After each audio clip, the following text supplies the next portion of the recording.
मिन्नासान कोन्निचिवा। आज हामी आइसकेका कुराहरू, अभिवादनका कुराहरू पढ्न गइरहेका छौँ। ग्रिटिङका कुराहरू, इङ्ग्लिसमा ग्रिटिङ। जब कुनै मानिसहरूसँग भेट हुन्छ, आफूभन्दा ठुलो अथवा आफ्नो साथीहरू जहिले पनि भेट हुन्छ, हामीले जहिले भेट्दा पनि हाई हेलो, अझ नेपालमा त हात मिलाउने, यस्तो गर्ने कस्तो गर्ने गरिन्छ, अनि अँगालो हाल्ने त्यस्तो गरिन्छ। तर जापानको अर्थमा चाहिँ फर्स्टमा मुस्कानसहित अभिवादन गर्यो भने अलि एटेन्सन, अलि राम्रो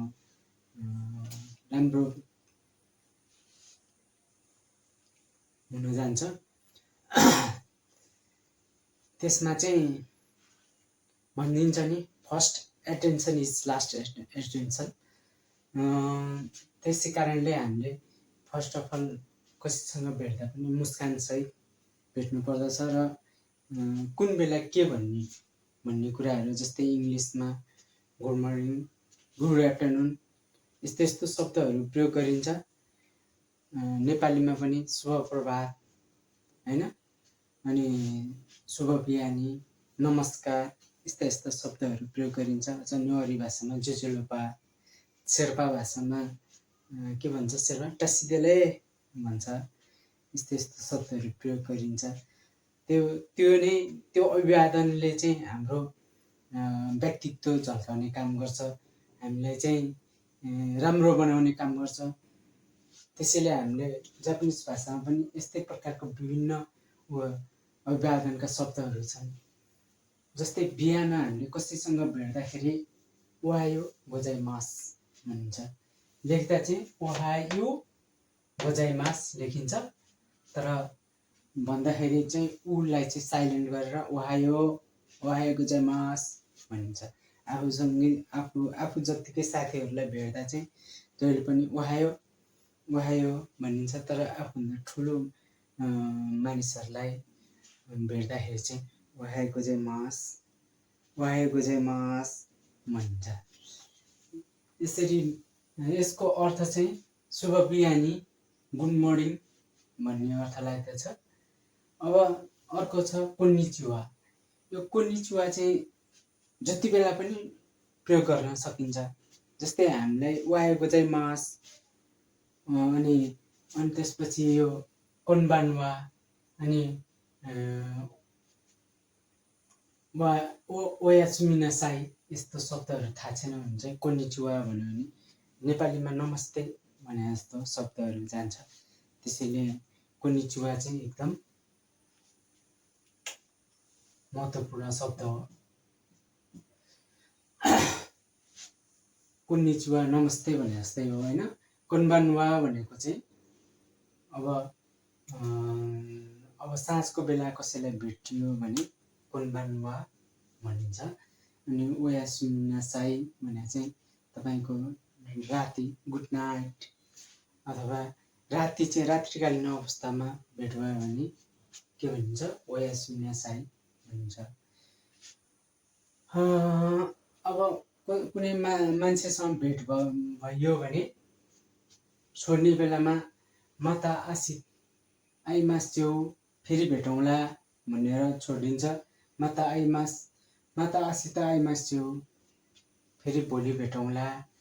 अनि अब आफू जत्तिकै साथीहरूसँग भन्न पर्यो भने माता आसिता मात्रै पनि भन्न सकिन्छ। यो चाहिँ फेरि भोलि भेटौँ है, फेरि भेटौँला है।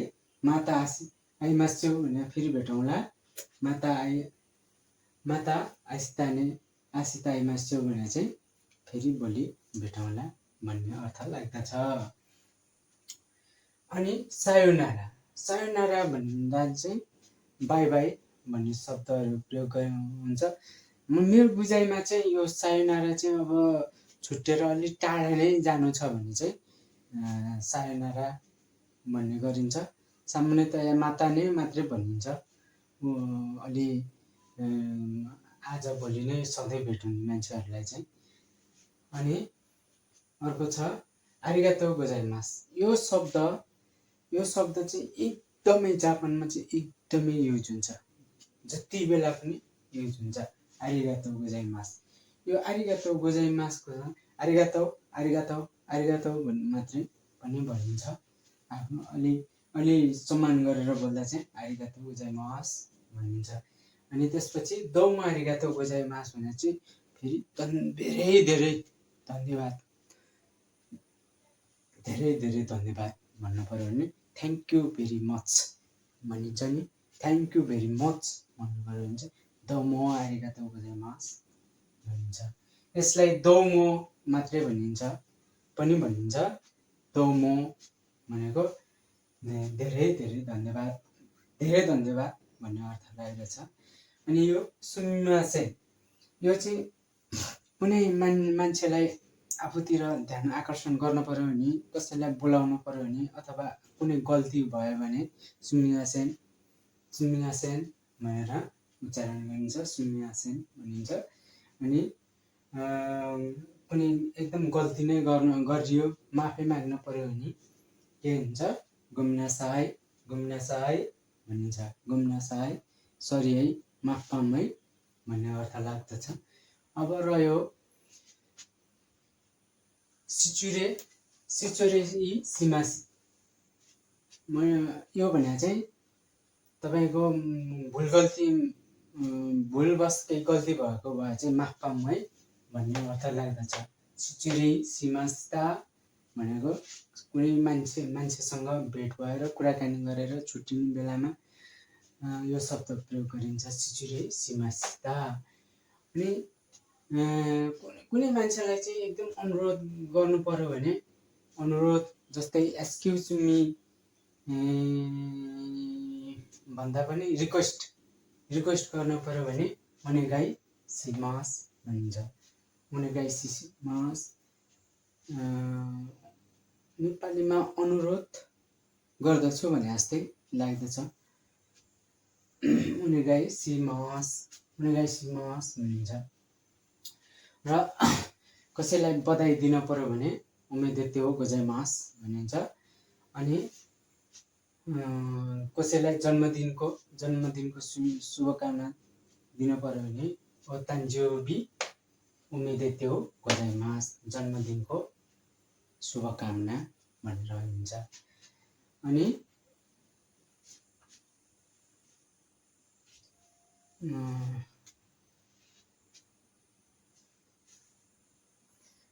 कसैको बिहाको लागि दिनु पर्यो भने, शुभकामना दिनु पर्यो भने गो क्याक्कोन ओमेदेते गोजाइमास, शुभ विवाहको शुभकामना भनेर यसरी भनिन्छ। यसलाई चाहिँ फेरि एकचोटि उच्चारण गरेर हेरौँ है त। ओहायो गोजाइमास, ओहायो गोजाइमास। यसलाई चाहिँ ओहायो मात्रै पनि भनिन्छ। ओहायो गोजाइमास चाहिँ अलि सम्मान गर्नुपर्ने व्यक्तिहरूसँग भेट हुँदाखेरि गरिन्छ ओहायो गोजाइमास। नत्र भने साथीहरूसँग चाहिँ जहिले पनि ओहायो भनिन्छ। अनि कोनिचिवा, यो कोनिचिवा चाहिँ जहिले पनि युज गर्न मिल्छ। साधारणतया अब भन्नुपर्दा चाहिँ अब 12 बजेपछि, मर्निङको टाइम सकेपछि कोनिचिवा युज गरिन्छ भनिन्छ। तर पनि अब कोनिचिवाले चाहिँ हाम्रो नमस्ते भने जस्तै हो। हामीले नमस्ते चाहिँ जति बेला पनि युज गर्ने गर्छौँ, त्यस्तै कोनिचिवा पनि त्यसै नै युज गरिन्छ। अनि कोनबानुवा भने चाहिँ रातको समयमा, साँझको समयमा गरिने कोनबानुवा हो। गुड आफ्टरनुन भन्दा नि के हुन्छ, गुड इभिनिङमा युज गरिन्छ। अनि ओयासुमिनासाई भने चाहिँ शुभरात्रि भनेको हो। अनि मानाता आसिता आइमास्यो भने चाहिँ फेरि भेटौँला भनेर सम्बोधन गरिन्छ। कसैसँग भेट्यो, कुराकानी गर्यो भने फेरि माता आसिता आइमास्यो भने फेरि भेटौँ है भनिन्छ। अनि माता आसिता आइमास्यो भनेको फेरि भोलि भेटौँला भनिन्छ। र आफ्नै साथीहरूसँग चाहिँ माता आस्था ने भनिन्छ। आसितालाई छोटकरीमा आस्था आस्था पनि भनिन्छ। अनि कुनै मानिसहरूसँग छुट्टिँदाखेरि सायोनारा बाई बाई सायोनारा भनिन्छ। अनि कसैलाई धन्यवाद दिनु पर्यो भने आरिगातो गोजाइमास भनिन्छ, आरिगातो भनिन्छ।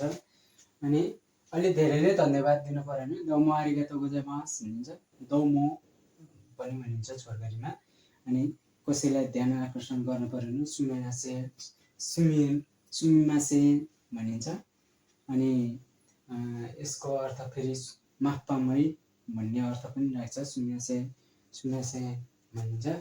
र कसैसँग माफ माग्न पर्यो भने गल्ती भएको भनेर गुम्नासाई भनिन्छ। अनि अब कसैसँग कुरा गर्दा गल्ती भएको छ भनेर पछि लास्टमा सिचुरीमा सिमासिता भनिन्छ। अनि कसैलाई ध्यान आकर्षण गर्नु पर्यो भने कसैलाई अनुरोध गर्नु पर्यो भने उनेगाई भनिन्छ।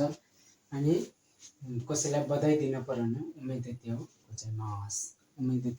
गोजाइमास भनिन्छ। र कसैलाई जन्मदिनको शुभकामना दिनु पर्यो भने ओ तान्जियोबी उमेदेत्यो गोजाइमास भनिन्छ। कसैलाई विवाह गरेको शुभकामना दिनु पर्यो भने के भनिन्छ, गो केक्कोन उमेदेत्यो गोजाइमास। केक्कोन भनेको बिहे नगरेकोलाई दोकुसेन बिहे नगरेको दोकुसेन। र कसैले बिहे गरेको छ भने के भनिन्छ, गो केक्कोन उमेदेत्यो गोजाइमास। अब यो आइसाचुका कुराहरू यति मात्रै होइन, म अर्को भिडियो पनि बनाउने छु। यसमा चाहिँ यो सामान्य नहुने कुराहरू हुन्, यति चाहिँ जान्नै पर्ने कुराहरू हुन्। केही नजाने पनि कोनिचिवा वाया गोजाइमास यिनीहरू भनेको एकदम जान्नुपर्ने चिज। आरिगातो गोजाइमास मिनासेन यो जापानमा चाहिँ नहुने शब्दहरू हुन्। म यसको भिडियो अझ अर्को बनाउने छु। यो अब नियोङ्गोमा चाहिँ अब अरू भाषा अरू शब्दहरू अरू व्याकरणहरू पढ्न एकदम रमाइलो छ। ते फर्म छन्, ता फर्म छन्, अनि तपाईँको उमोइमास यस्ता एकदम रमाइला कुराहरू धेरै छन्। म त्यो सबै क्रमिक रूपमा तपाईँहरूलाई सिकाउने छु। यो सिकाएपछि तपाईँहरूलाई जापानमा पढ्न बुझ्न भाषा बुझ्न सजिलो हुनेछ, मलाई त्यही लागेको छ। म चाहिँ अब तपाईँहरूको लागि खान्जी पढ्न यस्तो रमाइलो छ कि साध्यै छैन। खान्जी सजिलो पनि छ, व्याकरणहरू म क्रमिक रूपमा तपाईँहरूलाई छोटो रूपले चाहिँ म भिडियो बनाउँदै जानेछु। आजलाई चाहिँ यो